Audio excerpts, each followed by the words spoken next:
what is actually the best training split between lifting weights and doing jiu-jitsu?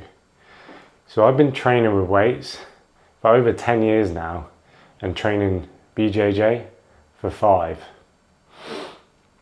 And I've made probably some of the biggest mistakes that people make. So hopefully by watching this video, you can learn from these and not make those same mistakes yourself.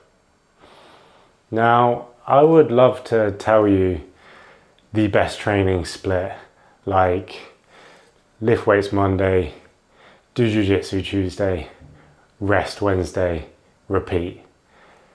But to be honest, for most people, their daily routines and the things they already do in life is going to get in the way of a training routine like this. And just purely by the nature of BJJ, the chaos that it entails generally makes strict routines like this really difficult to follow. So instead, I'm going to give you some guidelines to follow and things to think about so you can figure out the best split for your own training routine. And most importantly, the minimum doses of each thing that you actually need to still improve. Now, I would say the biggest mistake that people make when they go from just being a casual lifter or even like a power lifter, not so casual lifter, is they come into BJJ, a naturally competitive environment, and they realize that to progress, the fastest way is to do more and more jiu-jitsu. Now, this can make either one or two problems. They say, I want to get better at jiu-jitsu. I don't want to get choked out. I don't want to be made to look like a little baby. So I'm going to stop lifting weights altogether and do like 3 or 4 jiu-jitsu sessions a week. Now, this is a huge mistake because the muscle and strength you've built up over those years and years and years of consistent training, if you start doing jiu-jitsu 4 times a week straight away, unfortunately that muscle and strength is going to go away. Especially if, like most people, they think for their first competition they need to lose weight and cut weight for their first competition.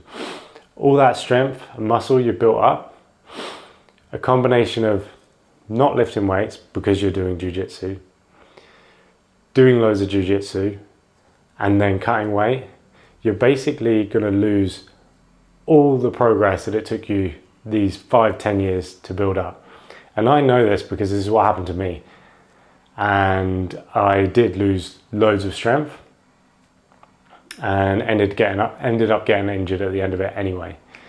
So the way around this is having a realistic expectation of when you start and being patient when you start doing jiu-jitsu. I would seriously recommend starting with 2 jiu-jitsu sessions, and then maybe if you were doing, so basically these are the guidelines. If you were doing, say, 4 lifting sessions a week and you want to start jiu-jitsu, or you've started jiu-jitsu, you cannot do everything at once. So if you start doing 2 jiu-jitsu sessions, you might need to drop those workouts to either 3 or 2 workouts. This way, you're going to keep and maintain the muscle that you've already built, because muscle is so much easier to maintain than it is to build again after losing it. So keeping these sessions in and then slowly building up the jiu-jitsu from there. Now, to flip this on its head, what if you're a jiu-jitsu athlete that wants to add strength training into your routine?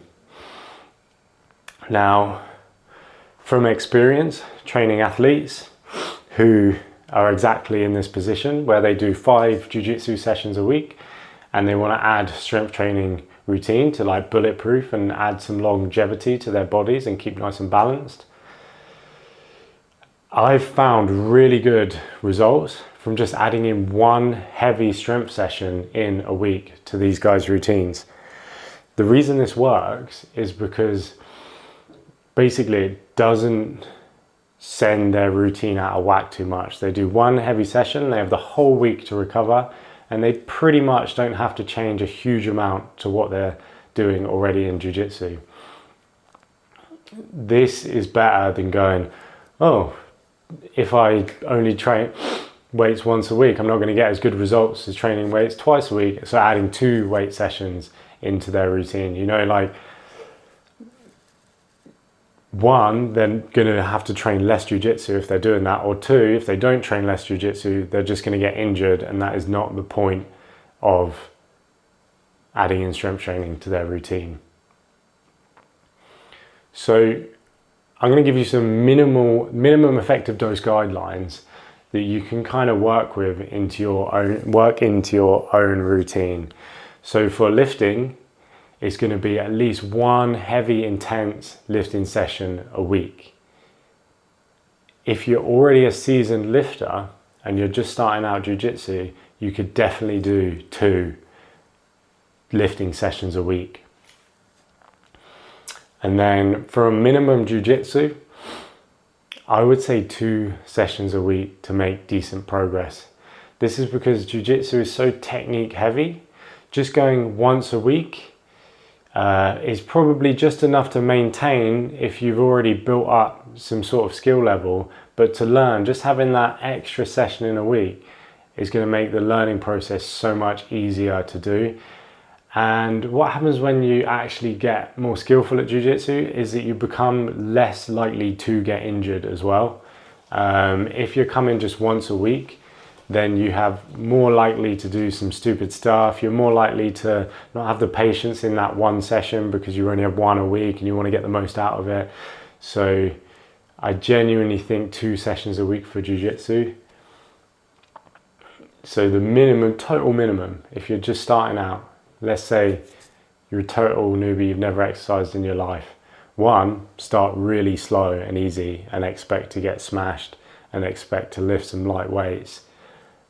But I'd say 1 strength session, 2 jiu-jitsu sessions.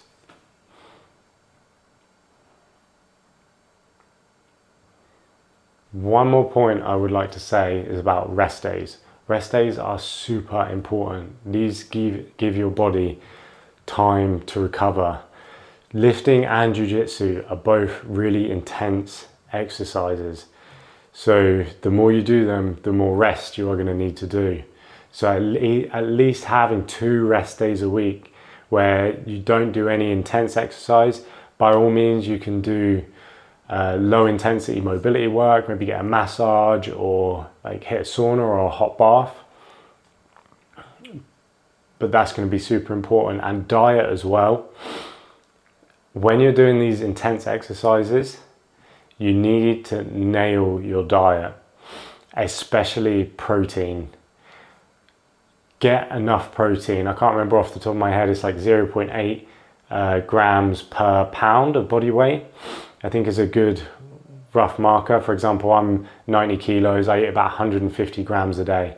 You need to be getting your protein and you need to be staying hydrated because that's going to help the recovery help recovery as well. So peace out. Thanks for watching. Stay strong.